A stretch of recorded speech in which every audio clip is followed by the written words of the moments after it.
আল্লাহর মর্যাদার খেলাফ যে ব্যক্তি কথা বলে, এই ব্যক্তির এই কথাকে মেনে নেওয়া এবং তাদের পক্ষে যদি কোনো কথা বলে, সেই ব্যক্তির ঈমান নাই। সে যতই দাড়িওয়ালা হোক, যতই টুপিওয়ালা হোক, যতই বড় পাঁচ ওয়াক্ত নামাজি হোক, যতই কপালে সেজদার দাগ থাক, শেষ পরিপূর্ণ একটা মুনাফিক। আলহামদুলিল্লাহ, আলহামদুলিল্লাহি ওয়া কাফা ওয়া সালামুন আলা ইবাদিহিল্লাযীনা ইসতাফা, আম্মা বা'দ। فقد قال الله سبحانه وتعالى في كلامه المجيد وفي فرقانه الحميد: أعوذ بالله من الشيطان الرجيم. بسم الله الرحمن الرحيم. ألم يعلموا أنه من يحادل الله ورسوله فأن له نار جهنم خالدا فيها، ذلك الخزي العظيم. وقال تعالى: إن الله لا يغفر أن يشرك به ويغفر ما دون ذلك لمن يشاء، ومن يشرك بالله فقد افترى إثما عظيما. صدق الله العظيم. وقال رسول الله صلى الله عليه وسلم: من مات ولم يشرك بالله فدخل الجنة، أو قال عليه الصلاة والسلام. আলহামদুলিল্লাহ, সমস্ত প্রশংসা সেই মহান রব্বুল আলামিনের জন্য, যিনি আমাদেরকে কর্মব্যস্তময় দিনে জুমার নামাজে যথানিয়মে যথাসময়ে মসজিদে আসার তৌফিক দান করেছেন। সেই রব্বুল আলামিনের দরবারে শুকরিয়া তান বলি আলহামদুলিল্লাহ। লক্ষ কোটি দরুদ ও সালাম বর্ষিত হোক বিশ্ব মানবতার মুক্তির দিশারি গুনাহগার উম্মতের কান্ডারি নবী মুহাম্মদ রাসূলুল্লাহ সাল্লাল্লাহু আলাইহি সাল্লামের পবিত্র রওজা আকদাসে লক্ষ লক্ষ কোটি কোটি দরুদের হাদিয়া। সম্মানিত হাজিরিন, আল্লাহ সুবহানাহু ওয়া তাআলা আমাদেরকে সতর্ক করে দিয়ে কোরআনুল কারীমের মধ্যে অসংখ্য আয়াত নাজিল করে দিয়েছেন। তার মধ্যে বিশেষ করে সতর্কতা করে দেওয়া হয়েছে যে বিষয়টা নিয়ে, সেটা হচ্ছে সেই আল্লাহ সুবহানাহু ওয়া তাআলার সাথে আমরা যেন কাউকে শরীক না করি। আমরা যেন আল্লাহ সুবহানাহু ওয়া তাআলার সাথে এমন কোনো কথা, এমন কোনো ভাষা আমরা ব্যবহার না করি যেটা আল্লাহর জাত এবং তার সিফাতের মধ্যে, আল্লাহ সুবহানাহু ওয়া তাআলার মান এবং সম্মানের মধ্যে হানি। বিশেষ করে সারা বিশ্ব জাহানের মুসলিম মিল্লাত, বিশেষ করে বাংলাদেশের মুসলমানদের হৃদয়ে তাদের রব নিয়ে কোনো কটু কথা, কোনো বাজে কথা বলার কারণে আঘাত লাগে। এই ধরনের কথা থেকে আল্লাহ সুবহানাহু ওয়া তাআলা আমাদেরকে সতর্ক করে দিয়েছেন। সূরা আত-তাওবার 63 নম্বর আয়াতের মধ্যে আল্লাহ সুবহানাহু ওয়া তাআলা বলতেছেন: আলাম ইয়ালামু, হে মানুষ তোমরা কি জানো না, আন্নাহু মান ইউহাদিলিল্লাহ ওয়া রাসূলা, যে ব্যক্তি আল্লাহ এবং তার রাসূলের বিরুদ্ধাচরণ করবে, যে ব্যক্তি আল্লাহ এবং তার রাসূলের কথায়, কাজে, আচার আচরণে, কৃতকর্মের মাধ্যমে সেই রবের বিরুদ্ধাচরণ করবে, ফাআন্না লাহু নার জাহান্নাম, আল্লাহ বলতেছেন সে যেন জেনে রাখে নিশ্চয় তার জন্য জাহান্নামের আগুন অবধারিত রয়েছে, খালিদান ফিহা, সে সেখানে চিরস্থায়ী থাকবে। যালিকাল খিজুল আযীম, এটা হচ্ছে তার থেকে সবথেকে বড় লাঞ্ছনার। নাউজুবিল্লাহ। সম্মানিত হাজিরিন, আপনারা হয়তো বুঝতে পারছেন যে আমি কোন বিষয় নিয়ে কথাটা বলতে চাচ্ছি। সেটা হচ্ছে, আপনারা শুনেছেন, যারা মোটামুটি একটু পেপার পত্রিকা দেখেন অথবা যাদের হাতে স্মার্ট মোবাইল রয়েছে, আপনারা তারা জানেন যে গত কয়েকদিন আগে ঢাকা মানিকগঞ্জে কি ওনার নাম, সম্ভবত ওই বাউলের নাম, আবুল না বাউল টাউল কি টাইপের নাম আমার মনে নাই সঠিক, তো সে এমন একটা ভাষা ব্যবহার করেছে আমাদের সৃষ্টিকর্তার নামে, যেটা প্রত্যেক মুসলমান যার ভিতরে ন্যূনতম ঈমান থাকে, যে ব্যক্তি, যে মুসলমানের ভিতরে ন্যূনতম সরিষার দানা পরিমাণ ঈমান থাকবে, সেই ব্যক্তি কখনো এই কথাকে মেনে নিতে পারবে না। যদি কোনো ব্যক্তি এই কথাকে মেনেও নেয় এবং ওই ব্যক্তির আল্লাহর শান সম্পর্কে, আল্লাহর মান, আল্লাহর মর্যাদার খেলাফ যে ব্যক্তি কথা বলে, এই ব্যক্তির এই কথাকে মেনে নেওয়া এবং তাদের পক্ষে যদি কোনো কথা বলে, সেই ব্যক্তির ঈমান নাই। সে যতই দাড়িওয়ালা হোক, যতই টুপিওয়ালা হোক, যতই বড় পাঁচ ওয়াক্ত নামাজি হোক, যতই কপালে সিজদার দাগ থাক, শেষ পরিপূর্ণ একটা মুনাফিক। সম্মানিত হাজিরিন, গত জুমায় আলোচনা করেছিলাম কুলিল্লাহুম্মা মালিকাল মুলক তুতিল মুলকা মান তাশা। আল্লাহ বলতেছেন, হে পৃথিবীর মানুষ, এই সমগ্র পৃথিবীর ক্ষমতা, পৃথিবীর একটি অংশ ভাগ ভাগ করা একটি অংশের ক্ষমতা আল্লাহ সুবহানাহু ওয়া তাআলা যাকে ইচ্ছা তাকে দান করতে পারেন। তিনি এই ক্ষমতা দিয়ে কাউকে সম্মানিত করেন, আবার তিনি এই ক্ষমতা দিয়ে কাউকে অপমানিত করেন। সবকিছুই হচ্ছে সেই মহান রবের হাতে। এ কথা আল্লাহ বললেন। সুতরাং আমাদের বাংলাদেশে ক্ষমতার লোভী এক শ্রেণীর মানুষ একটা গোষ্ঠীর বিরুদ্ধে, একটা গোষ্ঠী যখন স্বয়ং আল্লাহ এবং আল্লাহ রাসূলকে নিয়ে কটূক্তি করে, বাজে মন্তব্য করে, বাজে কথা বলে, এই কথা বলার পরেও এক শ্রেণীর মানুষ রয়েছে, একটা শ্রেণী রয়েছে, একটি দল রয়েছে, আপনি যেভাবেই বলেন, শ্রেণী, দল, পার্টি, এগুলো এক একটা ভাষার শব্দ। তারা ক্ষমতার লোভে আল্লাহ সুবহানাহু ওয়া তাআলার শানের মধ্যে আঘাতকারী ওই বাউলের কথাকে মেনেও নিয়েছে এবং তাদের পক্ষে তারা কথাও বলেছে। সুতরাং কোন মুসলমান যদি সেই বাউল কি কথা বলেছে বা ভাষাটা বলতেও আমার ঘৃণা হয়, সেই বাউল বলেছে, তাদের যে বাউল গান হয়, এই বাউল গানের মঞ্চের মধ্যে তারা কিছুক্ষণ গান কয়, আবার কিছুক্ষণ মাঝে মাঝে পেশাল করে। যদিও আমাদের বাউল গানগুলো আমাদের এই অঞ্চলে এত বেশি প্রসিদ্ধ নয়, বাংলাদেশের দক্ষিণবঙ্গে এগুলো বেশি প্রসিদ্ধ। তো এরা গান বলে, গান বলতে বলতে মাঝে মাঝে আবার কিছু কথাও বলে। মানে তাদের উদ্দেশ্য হচ্ছে ওই যে কথা যেগুলো বলে, এই সবগুলো হচ্ছে ইসলাম ধর্ম বিদ্বেষী কথা, ইসলাম ধর্মের পরিপূর্ণ বিদ্বেষমূলক কথা। এই কথাগুলো তারা গানের ছলে ছলে, গানের মাঝে মানুষের কর্ণকুহরে প্রবেশ করাতে চায়। এটা হচ্ছে তাদের উদ্দেশ্য। সম্মানিত হাজিরিন, তাহলে সে কি বলেছিল? সে গান বলতে বলতে মাঝখানে এক জায়গায় হাতে আছে একটা, তার পরনে আছে একটা ধুতি, গায়ের মধ্যে একটা ধুতি আছে পেছানো, গলার মধ্যে রাখা। সে বলতে বলতেছে, সে বলতেছে, গান বলতেছে, তার মতো সে গান বলতেই পারে, সে একান্ত তার ব্যক্তিগত, এটা হচ্ছে স্বাধীন দেশ, সে যা ইচ্ছা বলতে পারে। তবে এই স্বাধীন দেশে কখনো কোনো ধর্মীয় অনুভূতিতে আঘাত হেনে কেউ, কোনো মুসলমান কোনো অন্য ধর্মের ধর্মীয় অনুভূতিতে আঘাত হেনেও কথা বলতে পারবে না। রাষ্ট্রেরও আইন রয়েছে, ইসলামেও এই বিষয়ে কথা রয়েছে।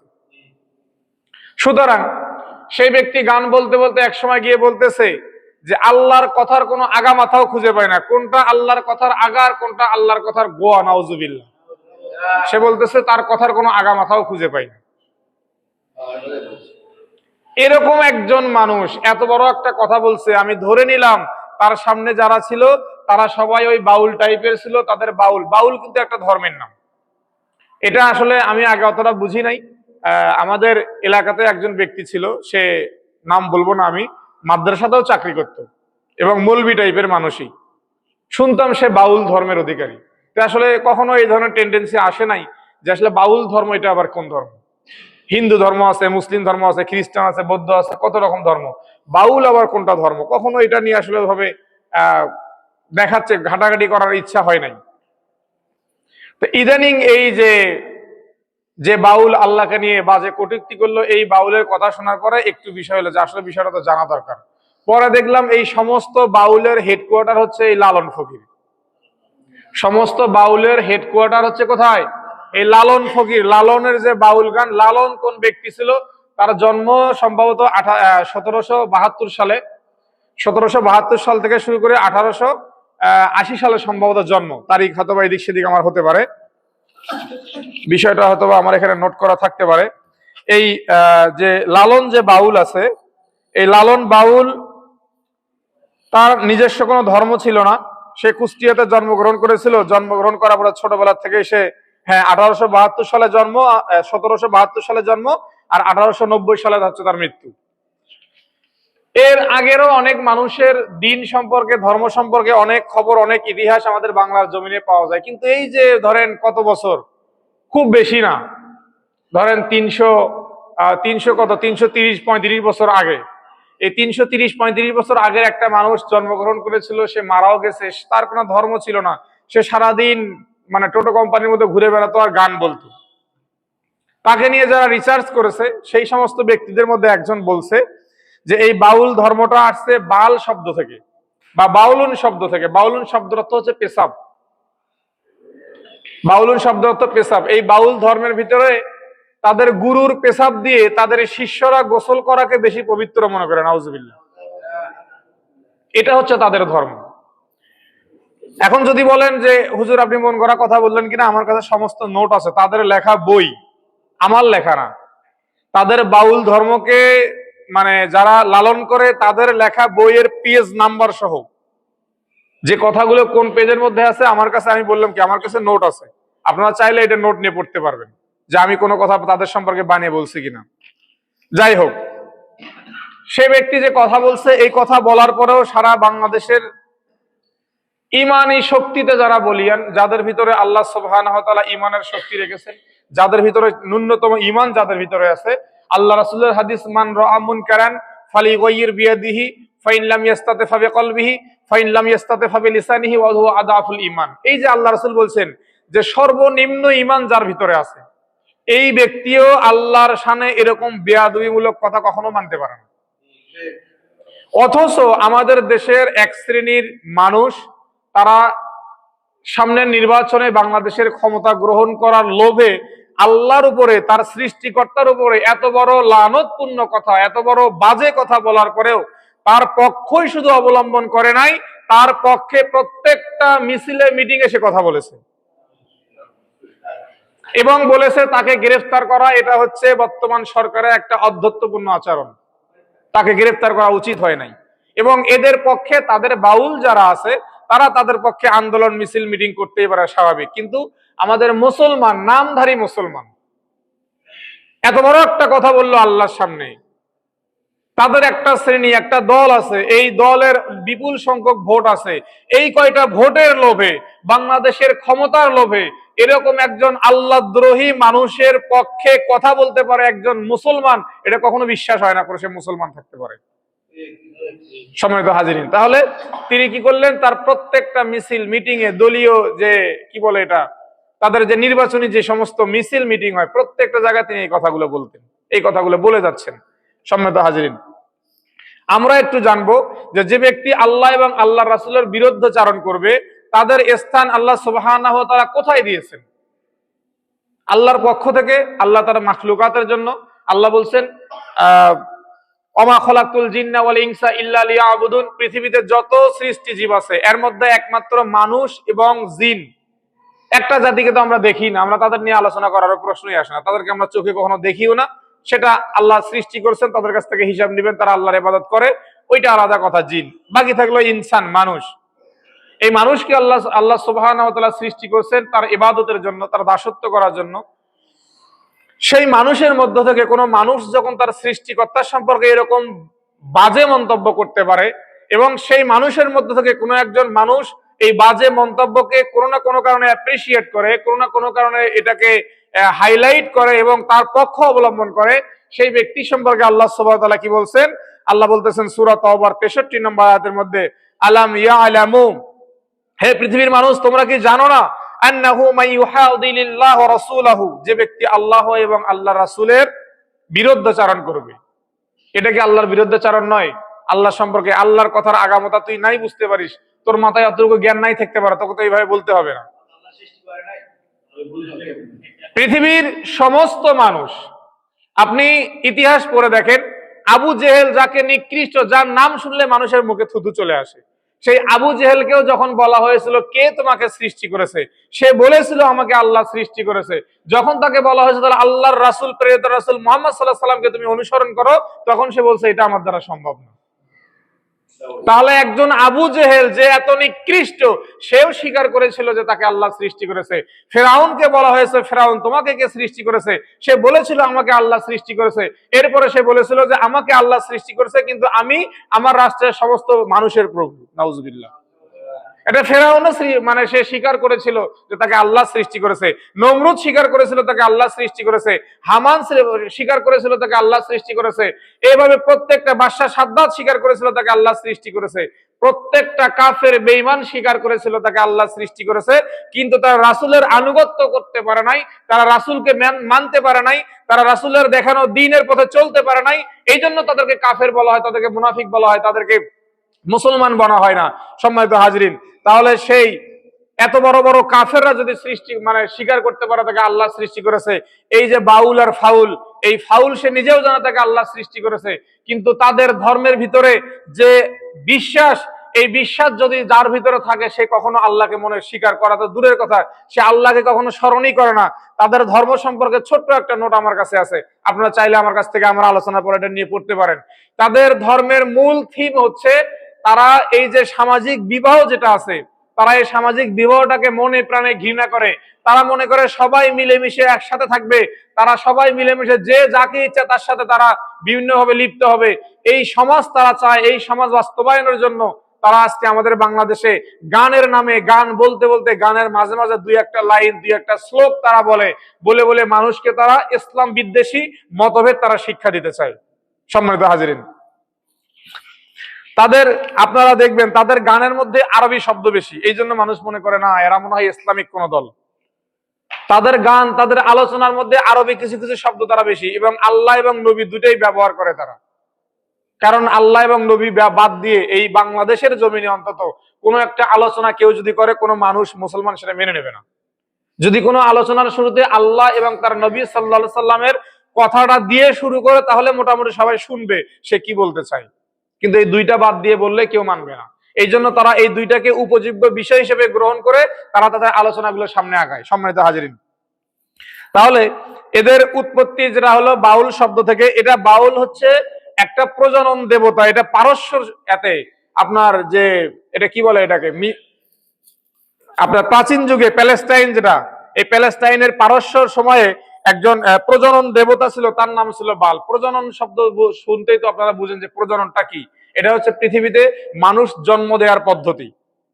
মানুষকে সৃষ্টি করেছেন আল্লাহ, কিন্তু মানুষ জন্ম দেওয়ার একটা পদ্ধতি রয়েছে, বৈধ পদ্ধতি হচ্ছে বিবাহ বন্ধন। এই বিবাহ বন্ধনের মাধ্যমে তাদের মাধ্যমে পৃথিবীতে মানুষের প্রজনন ঘটে।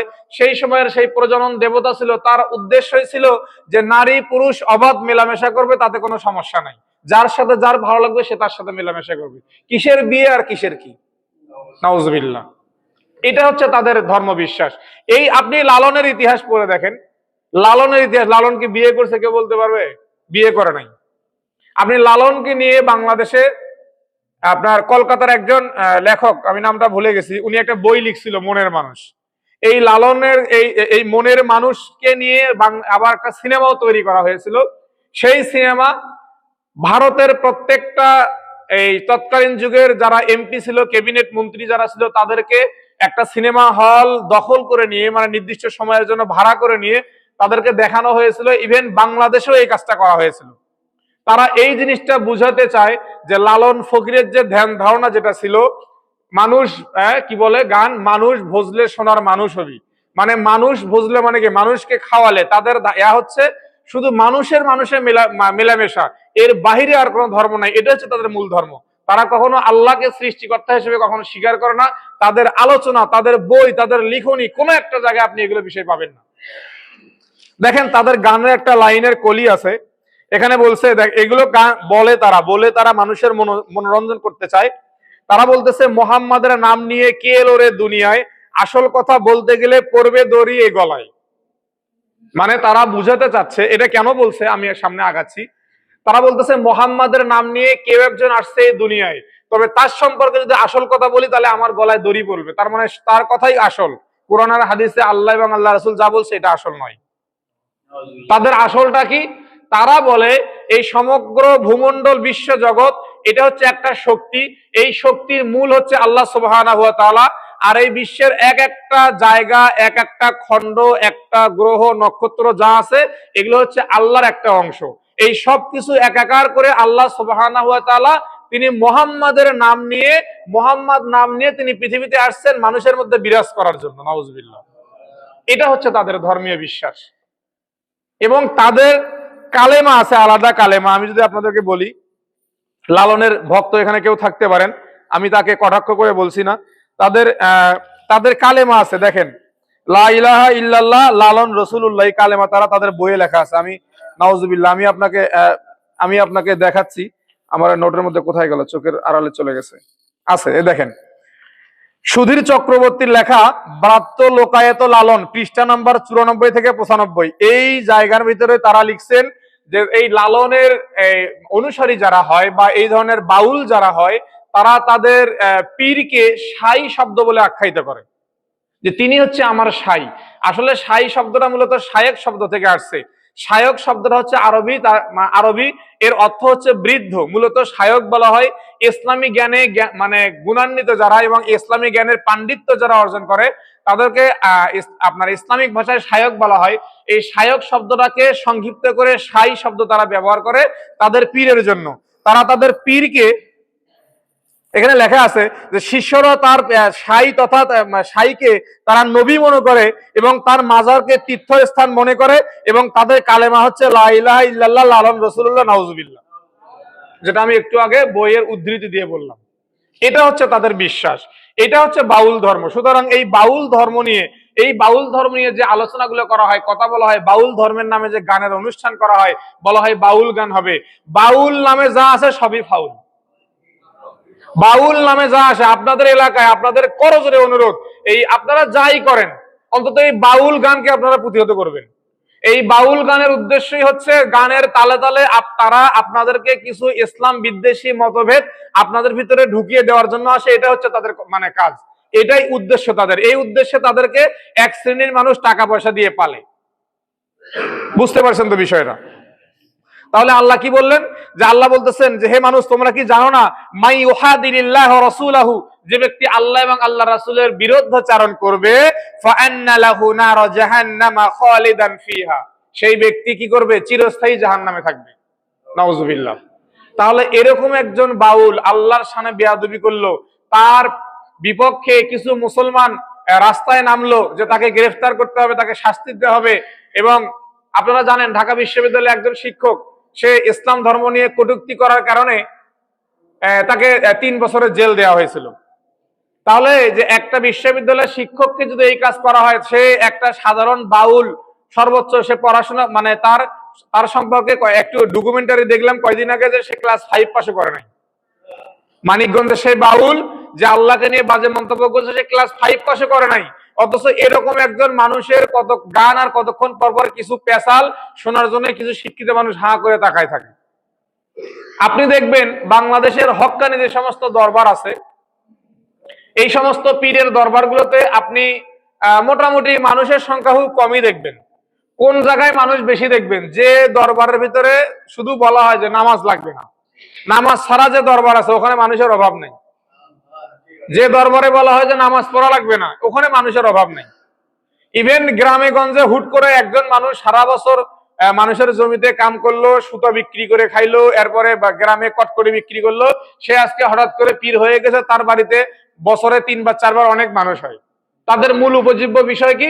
তাদের মূল উপজীব্য বিষয় হচ্ছে তাদের বাড়িতে এই যে ধরেন তারা শুরু করে মাগরিবের নামাজ পড়ে মিলাদ দিয়ে, এই মিলাদ পড়া শেষ হয়ে গেলে এশার নামাজ পড়ে কিছু একটু এই আপনার ইসলামিক গান, এরপরে চলে যায় সেখান থেকে আধ্যাত্মিক গান, তারপরে চলে যায় লালনের গান হয়ে যাওয়ার পরে তাদের ছেলে এবং মেয়ে, পুরুষ মহিলা এক জায়গায় বসে নাচানাচি করে আর তারা জিকির করে। নাউজুবিল্লাহ।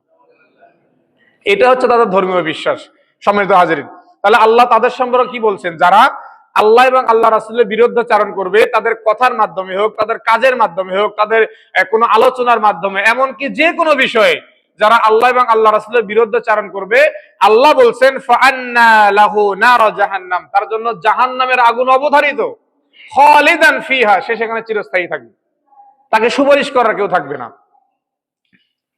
এরপরে আল্লাহ কি বলছেন, আল্লাযীনা ইউমিনুনা আল্লাযীনা আমানু ইউকাতিলুনা ফি সাবিলিল্লাহি ওয়াল্লাযীনা ওয়াল্লাযীনা কাফারু ইউকাতিলুনা ফি সাবিলিত তাগুত, আল্লাহ বলতেছেন যারা মুমিন হবে তারা আল্লাহর পক্ষ অবলম্বন করবে, আর যারা কাফের হবে তারা শয়তানের পক্ষ অবলম্বন করবে। ফাকাতিলু আউলিয়া আশ-শাইতান, আল্লাহ বলতেছেন হে পৃথিবীর মানুষ, এই শয়তানের দল যারা আছে তাদের বিরুদ্ধে তোমরা যুদ্ধ করো। ইন্না কায়দাশ শাইতান কানা দাঈফা, এই শয়তানের চক্রান্ত তোমরা মনে করো না অনেক শক্তিশালী, আল্লাহ বলতেছেন এই শয়তানের চক্রান্ত অনেক দুর্বল। সুতরাং এই শয়তানি চক্রান্তের বিরুদ্ধে যুদ্ধ করার কথা স্বয়ং আল্লাহ সুবহানাহু ওয়া তাআলা বলছেন। অথচ কিছু মুসলমান বাংলাদেশের তারা বলতেছে এই বাউলের সাথে এই আচরণ করা ঠিক হয় নাই, সে একটা বাউল মানুষ, সে না হয় মুখের একটা ব্যাতে বলেই ফেলছে, সে তো এখন পর্যন্ত সে সহ তার যে বাউল গোষ্ঠী আছে যারা এখনো সেই মানিকগঞ্জে আপনার করতেছে, কি বলে, মিছিল মিটিং করতেছে, এখন পর্যন্ত কেউ তো বললো না যে এটা তার ভুল হয়ে গেছে, তার পক্ষ থেকে আমরা ক্ষমা চাচ্ছি। এই কথা এখন পর্যন্ত কেউ স্বীকার করে নাই। সম্মানিত হাজিরিন, এরপরে আল্লাহ কি বললেন? ইন্নাল্লাহা লা ইয়াগফিরু আন ইউশরাকা বিহি, নিশ্চয় আল্লাহ সুবহানাহু ওয়া তাআলা মাফ করে দিবেন না, কখনোই মাফ করবেন না। আন ইউশরাকা বিহি, যে ব্যক্তি আল্লাহর সাথে শরীক করবে, ওয়া ইয়াগফিরু মা দুনা যালিক, এবং এই আল্লাহর শিরকের গুনাহ ব্যতীত যত গুনাহ সব মাফ করে দিবেন। লিমান ইয়াশা, আল্লাহ যাকে ইচ্ছা করবেন সব মাফ করে দিবেন। ওয়া মান ইউশরিক বিল্লাহ, আর যে ব্যক্তি আল্লাহর সাথে অন্য কাউকে শরীক করবেন, ফাকাদ ইফতারা ইসমান আযীমা, সে আল্লাহর উপর বিশাল অনেক বড় মিথ্যা আরোপ করলো এবং অনেক বড় পাপের কাজ করলো। তাহলে এই ব্যক্তি আল্লাহর উপরে অনেক বড় একটা মিথ্যা আরোপ করে নাই, সে বলতেছে সে আল্লাহর কথার কোনো আগামাতা খুঁজে পায় না। তুই খুঁজে না পেলে তাতে তোর সমস্যা কোথায়? সেটা কি আল্লাহর কোনো সমস্যা নাকি? তুই কথা বলবি কেন? মুসলমানদের দেশে দাঁড়িয়ে তুই বলবি যে আল্লাহর কথার কোনো আগামাতা খুঁজে পাই না? কেমনে ভাবি? তুই ক্লাস 5 পাসই করিস নাই, আর যদি ক্লাস 5 পাস না করে থাকিস তাহলে তুই আরবির আলিফ বা চিনিস বলে আমার মনে হয় না। তুই আগামাতা খুঁজে কেমনে পাবি? কোনদিন কোরআন পড়ছিস তুই? সম্মানিত হাজিরিন, দুঃখ লাগে ওখানে না, দুঃখ এখানে লাগে যে আমাদের বাংলাদেশের এক শ্রেণীর ক্ষমতালোভী মানুষ তাদের পক্ষ নিয়ে কথা বলে। এটা এখানে আমার সবচেয়ে বড় দুঃখ। সে মূর্খ, সে কথা বলছে, এটা তার বিষয়, কিন্তু আমার দুঃখের বিষয় একটা যে বাংলাদেশের শিক্ষিত একটা সমাজ, বাংলাদেশের ক্ষমতালোভী এক শ্রেণীর মানুষ, তারা তাদের কয়েকটা মাত্র ভোটের আশায় তাদের পক্ষে এখনো কথা বলেই যাচ্ছে, এখনো বন্ধ করে নাই। আল্লাহ সুবহানাহু ওয়া তাআলার কাছে আমরা দোয়া করতেছি, আল্লাহ সুবহানাহু ওয়া তাআলা তাদেরকে হেদায়েত দান করুক, তাদেরকে সঠিক বুঝ দান করুক। এই সমস্ত আল্লাহ দ্রোহী শক্তি যারা আছে তাদেরকে চিনে তাদের বিপক্ষে অবলম্বন করার তৌফিক আল্লাহ তাদেরকে দান করুক, এবং সেই সাথে আমাদেরকেও এই সমস্ত আল্লাহ দ্রোহী শক্তি যারা আছে তাদের বিপক্ষে অবস্থান নিয়ে আমাদের ঈমানী শক্তিকে আরো বেশি মজবুত, আরো বেশি বলিয়ান করার তৌফিক দান করুক। ওয়া আখিরি দাওয়ানা আনিল হামদুলিল্লাহি রাব্বিল আলামিন।